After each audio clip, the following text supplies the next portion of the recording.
naratif yang dimainkan seolah-olah kononnya kita berjaya selamatkan isu tarif lah. 6%. Yalah, 6% daripada tak ada apalah. Itu yang naratif. 20 Betul. mata. Betul.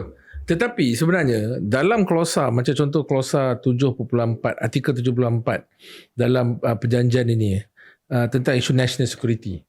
Dia memberikan kuasa unilateral. Walaupun it's a bilateral trade agreement, tetapi unilateral power kepada US, Amerika Syarikat, pada bila-bila masa, kalau dia merasakan ada threat kepada national security dia dari segi ekonomi dan sebagainya, dia boleh impose tarif tu kepada kita dan naikkan.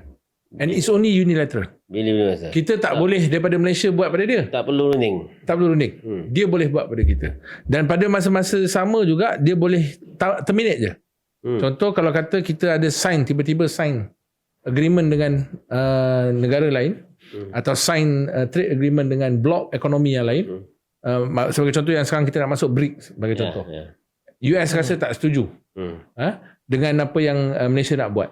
Dia boleh tamatkan perjanjian ini dan tidak ada perlu penjelasan dan sebagainya, dan itu dah ada dalam artikel 533 dalam trade agreement ni.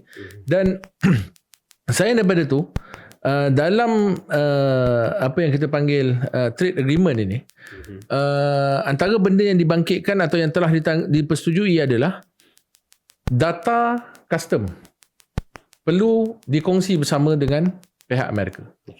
Maka dah tak ada privacy. Kita punya whatever trade yang berlaku dalam Malaysia, mereka akan tahu. Ramai yang sindir.